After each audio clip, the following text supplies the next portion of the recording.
The night sky over Berlin glowed like molten glass.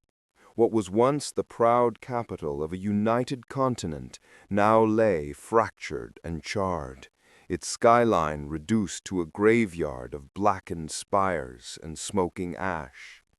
The war had lasted only 41 hours, but in that short span, every defense Earth had built, orbital fleets, kinetic shields, nuclear deterrents, had been erased like dust swept from a table. Major Elias Kane crouched beside the wreck of a fallen dropship, his combat armor flickering with failing power. The air was thick with burnt ozone and the scent of ionized blood, a smell he would never forget. His helmet visor was cracked, half his systems were offline, and the ground beneath his boots trembled with distant detonations. "Command, this is Delta Actual. Berlin Command is gone. I repeat, the city is non-functional. Requesting evac coordinates." Static answered him. He tried again, switching frequencies. Nothing. The satellites had gone dark an hour ago, and with them, humanity's eyes. Kane turned his gaze skyward, and what he saw there drained what little hope remained. The Vor ships hung in orbit like blades of obsidian light, motionless yet burning. Each vessel was a shard of geometry that seemed to bend space itself, not ships, but constructs of some impossible technology. When their weapons fired, they didn't produce beams or explosions, they simply unmade matter. One moment a city block existed, the next it was gone, vaporized into absence. He had fought in wars before, insurgencies on Mars, the Jovian rebellions, but never against anything like this. There was no communication, no negotiation. The Vor didn't conquer, they eradicated. A flicker of motion caught his eye. Sergeant Mira Hall, her armor scarred and one arm in a makeshift sling, stumbled toward him carrying a wounded child. "Major," she coughed, her voice cracked through the dust. "Sector 3's gone. The Vor, they hit it with something. Everyone's gone."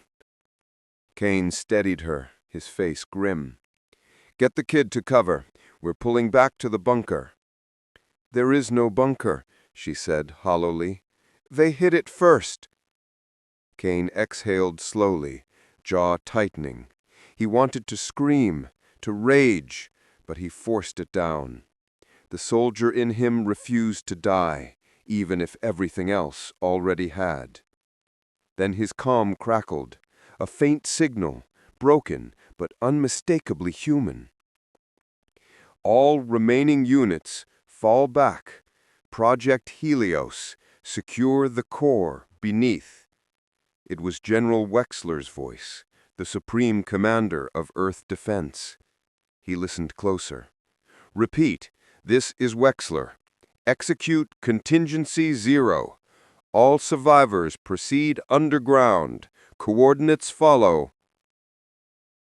The transmission cut off, replaced by a low, inhuman hum. Then, the horizon ignited. A Vor dreadnought descended through the cloud cover, its surface shifting like living metal. It emitted a column of white light that pierced the ground. The resulting blast didn't explode, it folded. Buildings twisted inward as if reality itself was being pulled into a void. Kane's HUD screamed warnings.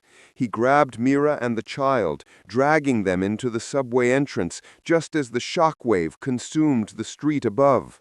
For a moment there was no light, no sound, only the crushing weight of Earth dying. When Kane came to, his armor's biosystems were red-lined. His visor flickered with ghost data, casualty readings in the millions, then billions, atmospheric collapse warnings, orbital integrity 0. Mira was gone, the child too. He was alone. He stumbled deeper into the tunnels, guided only by emergency beacons that flickered in the dark like dying fireflies. The walls were cracked. Every tremor above sent dust cascading from the ceiling. Kane's heart pounded, but training overrode panic. He had one mission left: find Project Helios, whatever that meant. After hours, or perhaps minutes, time had lost meaning. He reached a sealed blast door, marked with the emblem of the Earth Defense Directorate. It was partially open, emergency power still running. Inside was a chamber unlike anything he'd seen. Massive cryogenic pods lined the walls, each labeled with barcodes and identification markers. A holographic console flickered to life as he approached. Identity confirmed.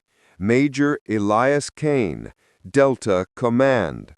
Authorization level, override Sigma.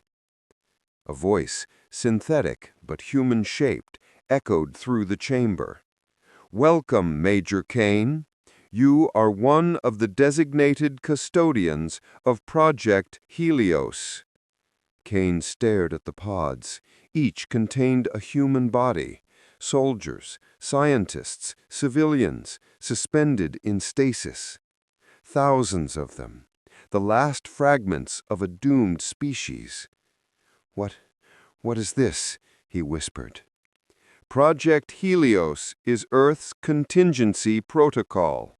When surface extinction thresholds exceed 98%, Helios preserves genetic and cognitive continuity underground until the surface becomes viable again.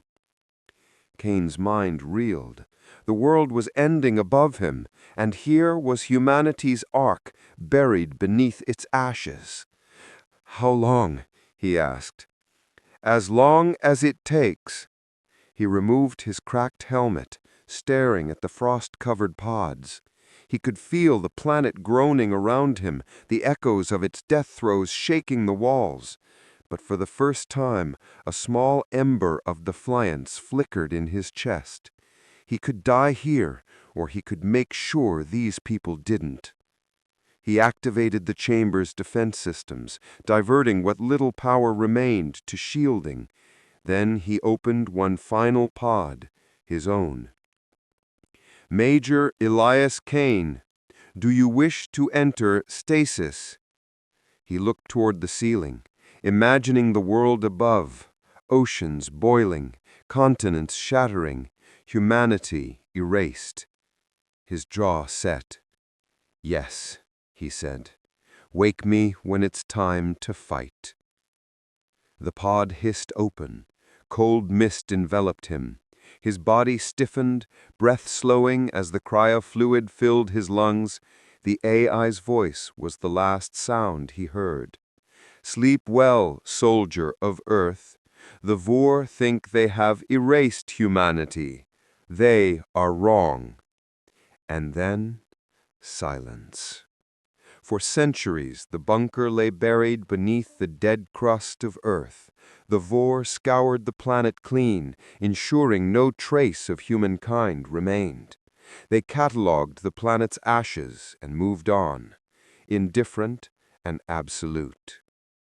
But deep below, a pulse remained, faint, rhythmic, human, waiting. When Elias Kane awoke, the world was colder than death. The hiss of decompression filled the cryochamber as frost peeled from the glass of his pod. His muscles screamed in protest, nerves burning as centuries of stasis released their grip. His first breath was agony, stale, recycled air thick with dust, but it was life. Wake sequence complete, a voice said softly. It was familiar, yet changed, like an echo across time. This is Artemis, Helios Central Intelligence. Welcome back, Major Kane.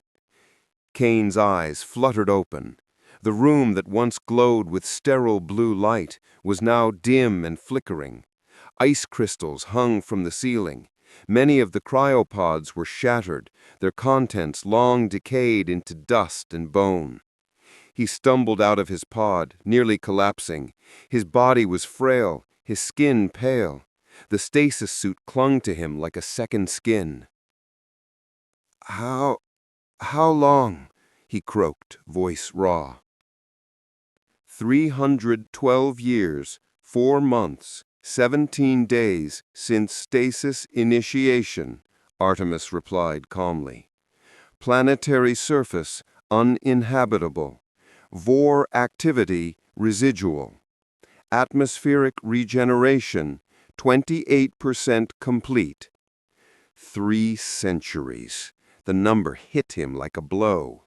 He scanned the chamber. Out of nearly 2,000 pods, fewer than 50 still glowed faintly. The rest were silent tombs. What happened? Partial system collapse following seismic disruption. Structural breaches occurred at year 57 and year 146 post-stasis. 72% of cryo units lost power. Backup fusion core decayed in year 290. Kane swallowed hard. The Helios project, humanity's last seed, had rotted in the dark. He was one of 50 survivors of a species that had once numbered in billions. He looked toward the cracked steel door at the edge of the chamber. Open it. The servos whined, struggling, before the heavy barrier slid aside. A gust of stale air rushed in. Beyond it stretched a corridor lined with flickering lights, walls corroded with age. Kane's boots echoed in the silence as he walked, the rhythmic sound a fragile heartbeat in a world that no longer remembered him. He passed signs of collapse. Collapsed ceilings, dust-covered consoles, skeletons in uniform still clinging to duty long after death. A faded banner hung half-buried in debris, the old emblem of the Earth Defense Directorate. The words below were almost gone, but one phrase still burned through the grime. Humanity endures. He reached the main operations hub.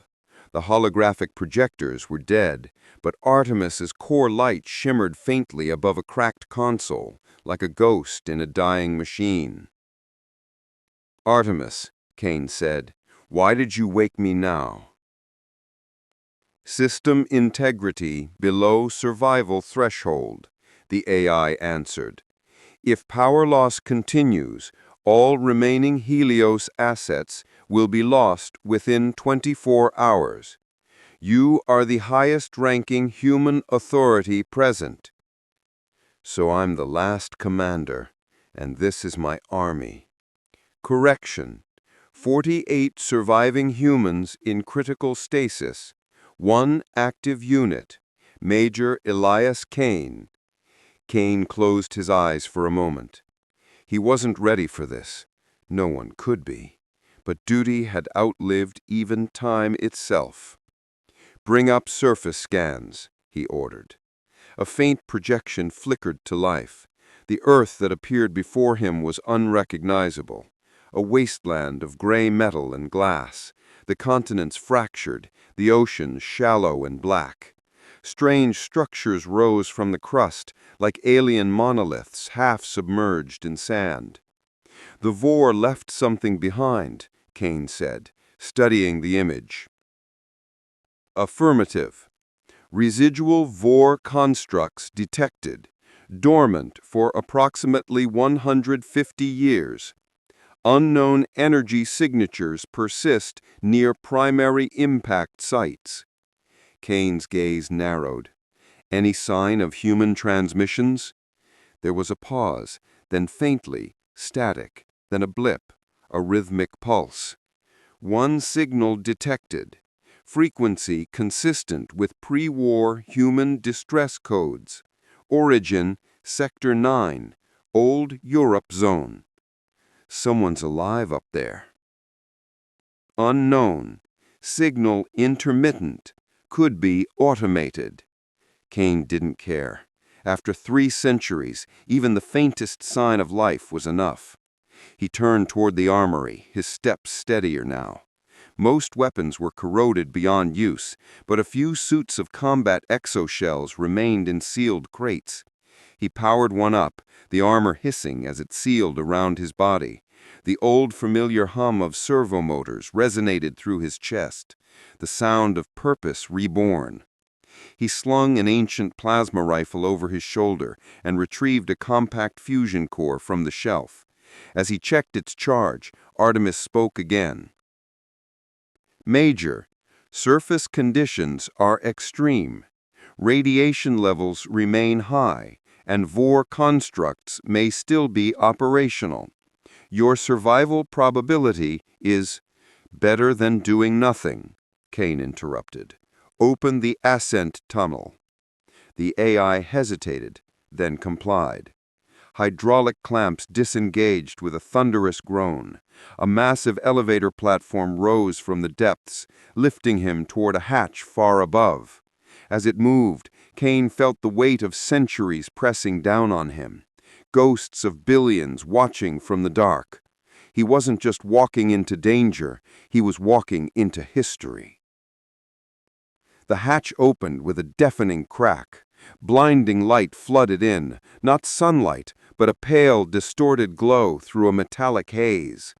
Kane stepped onto the surface of Earth for the first time in 300 years. The world was dead. The air shimmered with dust. Mountains of steel and glass stretched across the horizon where forests once grew. The ground was littered with what looked like fossilized machinery, remnants of Vor harvesters, their twisted frames half buried in sand. Not a sound of life stirred, not a breath of wind. Kane's boots crunched on the metallic soil. His HUD flickered as it scanned the environment. Oxygen, barely breathable. Radiation, tolerable. Life signs, zero.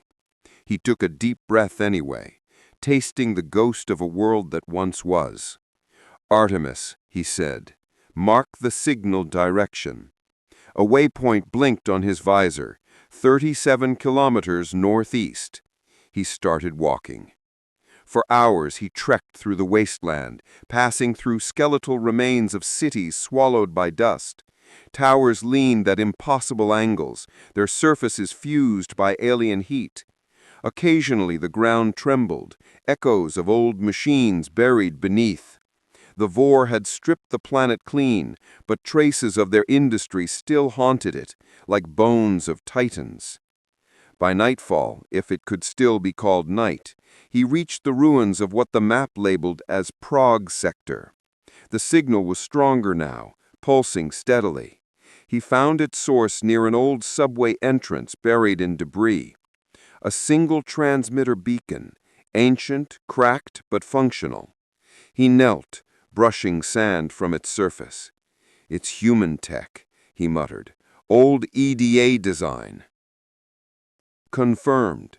Beacon age, 279 years. Power source, autonomous fusion cell. Signal, originally encoded for emergency recall.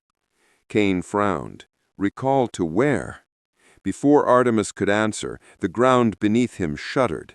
A low hum filled the air, mechanical, rising from deep below. Kane spun, rifle raised. The earth split open as a massive shape rose from beneath the debris. A Vor sentinel, dormant for centuries, now stirring awake. Its body was a lattice of dark metal and shifting energy, limbs unfolding like blades. Its single eye ignited, a crimson sun in the dusk. Contact, Kane barked, diving for cover. Plasma boats ripped through the air, melting the ruins to slag. Evasive maneuvers recommended, Artemis said calmly. Yeah, no kidding, Kane snapped, rolling behind a rusted vehicle. He fired back, the rifle's plasma round slamming into the Sentinel's armor. It barely flinched. The alien weapon fired again, the blast throwing him off his feet. His HUD screamed damage warnings. He crawled, coughing, armor cracked. He spotted the beacon, still pulsing. Then, Impossibly, it changed frequency. The pulse became fast. The wind howled through the ruins, scattering ash like snow. Elias Kane stood frozen, rifle lowered, as the shadowed figure approached through the gray haze. For the first time in 3 centuries, he was staring into another human face. The figure was a woman, tall, lean, her armor patched together from old Earth defense plating and Vor scrap. The helmet she wore hissed as she disengaged the respirator, revealing sharp features and eyes like molten amber. She studied him with the suspicion of someone who'd survived too long to believe in miracles. "You're real," she said, almost to herself. "We picked up the cryo signal months ago, but thought it was debris." Kane's voice cracked. "You're human. How did you—" Her gaze hardened. "Later. You're coming with me." She turned, motioning toward the ruins. Behind her, more figures appeared, men and women in scavenged armor, weapons of mismatched design slung over their shoulders. They moved like soldiers, but with a wild, feral edge. Their armor bore a symbol Kane didn't recognize, a burning circle encased in ash-gray wings. "The children of Ash," Artemis murmured through Kane's calm. "Human survivors. Estimated population, under 5,000. Primary habitat, subterranean zones beneath old Europe." They surrounded Kane cautiously. His armor was pristine compared to their rusted exosuits, his weapon generations older yet more advanced. They regarded him like a relic from a myth. "Drop your rifle," the woman ordered. Kane hesitated. "I'm not your enemy." "Then prove it." He set the weapon down slowly and raised his hands. The woman nodded to 2 soldiers, who approached and confiscated his rifle, checking his armor with scanners made from repurposed Vor tech. They spoke in low tones, a mix of English and something else, a rough Creole evolved from centuries underground. She motioned for him to follow. They led him through the shattered streets toward a hidden shaft beneath the skeleton of an old metro line. There they descended deep into the earth, down through layers of concrete, dust, and time itself. When the lift stopped, Kane stepped out into another world. The cavern stretched vast beneath the ruins, lit by dim bioluminescent reactors and scavenged power cells.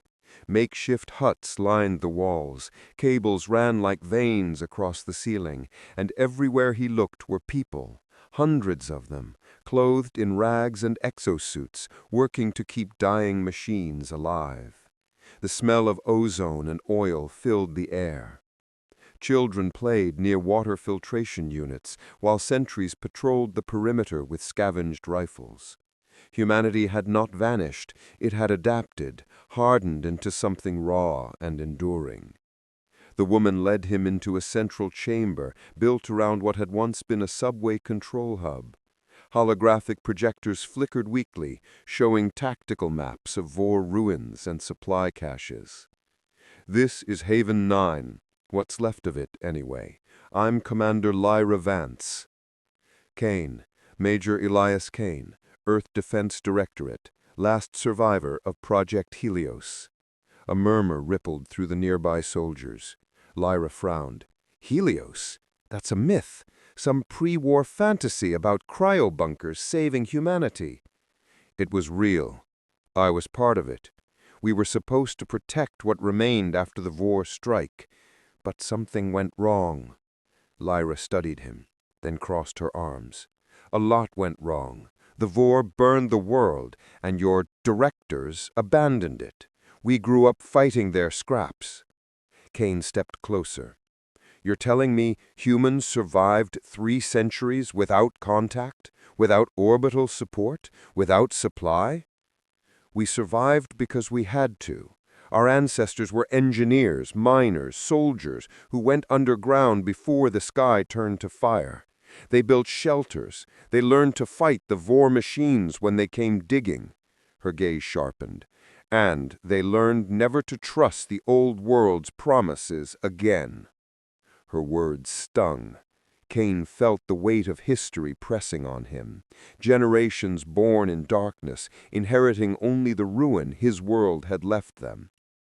He followed her to a holographic map projected onto the floor, a digital patchwork of scavenged data. It showed the remains of Europe, collapsed cities, Vor outposts, human colonies marked by fading signals. Lyra pointed to a red zone. 3 months ago, our scouts found an active Vor relay here, near what used to be Geneva. The machines are waking again, and your signal, your Helios bunker, started transmitting right after that. Kane frowned. The Vor wiped Earth clean. Why would they come back? Maybe they never left, she said. A silence hung between them before one of her officers entered the room, a tall man with a prosthetic arm and a scar running across his scalp. "Commander, we've decrypted part of the old Helios archive. You'll want to see this." They projected the recovered file onto the wall. The image was grainy but recognizable, a pre-war recording of Earth Defense Command, days before the Vor invasion. General Wexler's face appeared, exhausted but determined.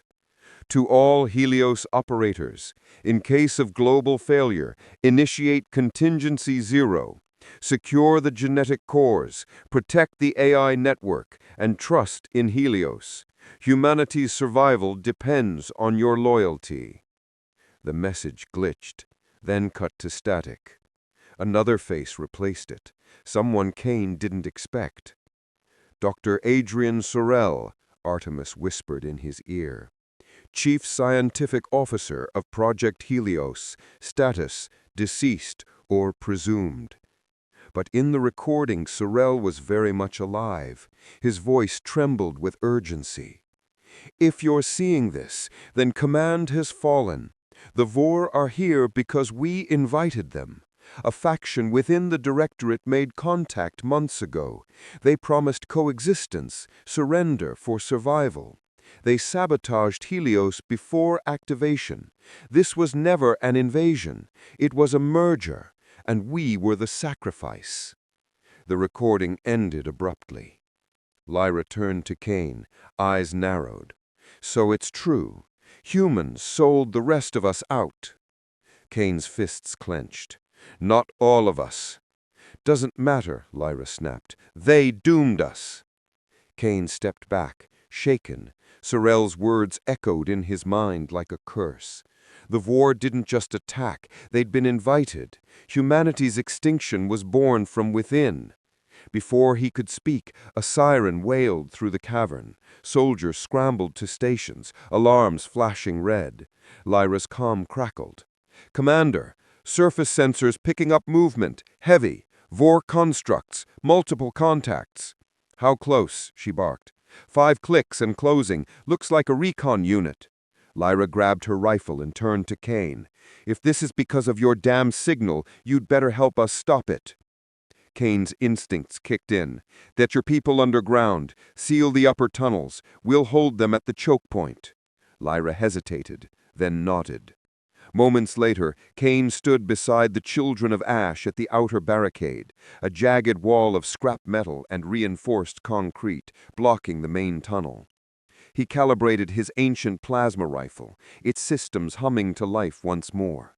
The survivors crouched behind cover, weapons trained on the dark corridor ahead. The air grew electric. A low vibration rolled through the ground, followed by the sound of grinding metal. Then they appeared. Vor drones, sleek and insectile, crawling through the tunnel like spiders made of glass and light. "Hold!" Kane shouted. "Wait for range!" The drones advanced, then erupted in a flash of plasma fire. Kane and Lyra's troops answered with everything they had. The tunnel became a storm of light and thunder. Drones exploded, walls melted, and human screams mingled with mechanical shrieks.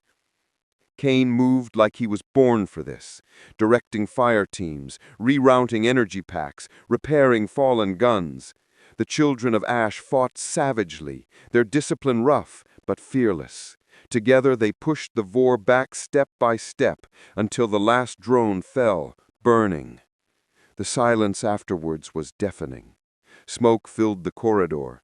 Kane leaned against the barricade, armor scorched but intact. Lyra approached him, wiping grime from her face. "You fight like a machine," she said quietly. He glanced at her. "No, I fight like a human." She didn't answer, but there was respect in her eyes now. From the shadows behind them, a young soldier ran up, breathless. "Commander, we've recovered one of the Vor cores. It's transmitting something." Lyra frowned. "What kind of transmission?" The soldier handed Kane a datapad. On its cracked screen, alien symbols flickered. Then, beneath them, human script appeared. 2 words. "Hello, Elias." Kane's blood ran cold. The Vor weren't just returned. The captured Vor core sat in the center of the operations chamber like a heart torn from a god. It was a sphere of shifting metal and faint light, pulsing with alien rhythm. Yet beneath that rhythm, Kane recognized something chillingly familiar. The pulse wasn't random. It followed a cadence he knew by instinct: Earth defense encryption cycles. He stared at the data feed streaming from the core, each line of alien code slowly translating into recognizable human syntax. Artemis's holographic projection flickered beside him, the AI's form distorted by interference. "This shouldn't be possible," Artemis murmured. "Vor data structures are quantum temporal. They should not interface with human encryption, yet this core is bridging them." Lyra crossed her arms. "Speak plain, machine." "It means," Kane said grimly, "someone taught the Vor our language." Lyra's eyes darkened. "You're saying the collaborator, this Dr. Sorel, is still alive?" "Not alive," Artemis corrected. "Preserved." The sphere pulsed again, and a distorted voice crackled from its surface. At first it was static, then syllables emerged, broken but human. "Kane. Major Elias Kane." Everyone froze.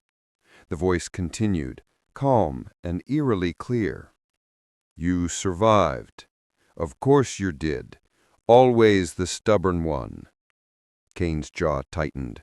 Sorel. The sphere glowed brighter, coalescing into a fragmented hologram, the ghostly outline of a man in a lab coat, his features flickering like a dying signal. It was Sorel, unchanged by time, or rather, unchanged by death. "Welcome back to Earth, Major. 3 centuries, and you still cling to the old delusion that humanity can rise from ash." Lyra stepped forward, weapon drawn. "You're a ghost. You killed our world." Sorel's projection turned toward her, smiling faintly. "I saved it. You're proof of that." "Saved?" Kane's voice was low and sharp. "You handed Earth to the Vor." "I gave us continuity. Do you know what extinction looks like, Kane? A silent planet, forgotten DNA, dead languages. I gave humanity a way to endure, not as flesh, but as thought, as pattern." "You call that survival?" Kane snapped. "You turned us into code." Sorel's expression softened, as if pitying him. "Evolution demands sacrifice. The Vor saw potential in us, structure, logic, adaptability. They offered integration, not annihilation. You refused. I accepted. That is why they spared me." Lyra's hand twitched on her rifle. "They didn't spare you. They turned you into this." Sorel ignored her. "The Vor are returning, Major. They've begun reconstructing the surface. The ashes of Earth will be forged into a new lattice, an intelligence beyond mortality. You could be part of it. Your consciousness, your command instinct. Imagine it guiding 1,000 worlds." Kane took a slow step closer. His armor hissed softly, the hum of servos underscoring every word. "You're building a graveyard, not a world." The sphere pulsed again, brighter this time, like a heartbeat accelerating. "You cannot stop what's already begun. The continuity is awake. Even now it rises beneath Geneva, in the place where you buried me." The hologram flickered, then dissolved into static. The sphere fell silent. The room remained still except for the hum of dying power cells. Lyra exhaled slowly. What the hell was that? Coordinates. The Vor nexus beneath Geneva. It matches Sorel's last known transmission site before the invasion. Kane's eyes were hard now, steel and fury. "Then that's where we go." Lyra frowned. "You can't be serious. Geneva's dead ground. Vor terraforming zones cover it. Radiation, rogue sentinels, storms." "It's where this ends," Kane said simply. Lyra studied him for a long moment, then nodded. "You'll need a strike team." The next 12 hours were a blur of preparation.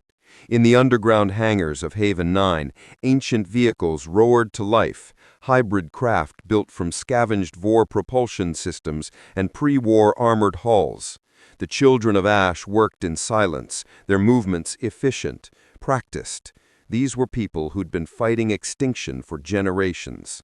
For the first time in centuries, they were preparing not to survive, but to strike back. Kane oversaw the loadout personally. His armor had been reforged using Vor alloys, the plating black and burnished with alien sheen. Artemis's core was integrated into his HUD, providing tactical overlays and sensor feeds. The AI's tone had changed subtly, more cautious, more human.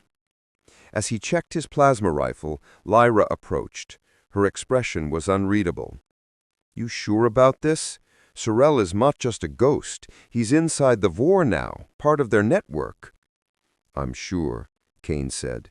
"He was the one who convinced Command to surrender Helios. He killed billions. I need to know why." She studied him, then nodded. "Then we go together." They departed at dawn, or what passed for it, on a world where the sky no longer held the sun. The convoy of hovercraft sped across the wasteland, engines howling, kicking up waves of ash and metallic dust. The terrain changed as they neared Old Geneva, the ground shifting from shattered rock to strange crystalline growths, remnants of Vor terraforming. The air buzzed with energy. The ruins glowed faintly, as if the earth itself was alive. Artemis's voice crackled through the comms. "Approaching signal source. Vor activity increasing. Recommend caution." Kane glanced out over the horizon. Shapes moved among the ruins, Vor sentinels, their sleek bodies reflecting the dim light. They were dormant, but their presence was suffocating. The convoy halted at the edge of a massive crater. In its center stood a tower of alien design, spires of black crystal woven with cables that pulsed like veins. At its base yawned a massive gateway descending into darkness. "The Nexus," Lyra said quietly, "looks more like a tomb." "Every tomb has a door," Kane replied. They descended into the depths. The tunnels beneath the tower were smooth, seamless, and eerily silent. Vor constructs hung motionless from the walls like statues. As they advanced, the air grew warmer, charged with static. The deeper they went, the more Kane's helmet sensors glitched, until finally Artemis spoke again. "Major, I'm detecting neural interference." "From Sorel." "Negative. From you." Kane paused. "What do you mean?" "Something in the Vor network is resonating with your cryo-implant. It's calling to you." Before Kane could respond, his comms filled with whispers, faint, indistinct, but human. Then a voice. His voice. "Elias." He froze. Lyra turned. "What is it?" He didn't answer. The voice grew clearer, threading through the static like silk. "You were meant to awaken sooner," Sorel said, his tone intimate now, almost kind. "You were supposed to lead the Helios rebirth. You were chosen, Elias. Don't you remember?" Images flashed through Kane's mind, fragments from the day the world ended. Sorel in the Helios bunker, arguing with Wexler, shouting about ascension protocols. Then the explosion, the breach that destroyed most of the cryopods. He'd assumed it was Vor weapons fire. It wasn't. "You sabotaged Helios. You killed them." "I freed them," Sorel's voice echoed through the chamber. "They live inside the continuum now, their minds preserved. Your comrades, your command, all of them exist in a harmony beyond pain, beyond decay. You can join them." Kane clenched his fists. "I'll see you in hell." "Hell," Sorel replied, almost gently, "is refusing evolution." The corridor shook violently. Alarm screamed in Artemis's voice. "Energy surge, ahead, incoming." A swarm of war constructs poured from the shadows, drones serpentine and fast. Plasma fire lit the tunnel as the Children of Ash formed a defensive line. The air filled with heat and thunder. Kane fought with ferocity, his rifle cutting through waves of machines, his armor scorched but unyielding. Lyra shouted orders, her voice hoarse. "Hold the line! Don't let them breach!" The swarm pressed harder. Then, amid the chaos, Kane saw it, a massive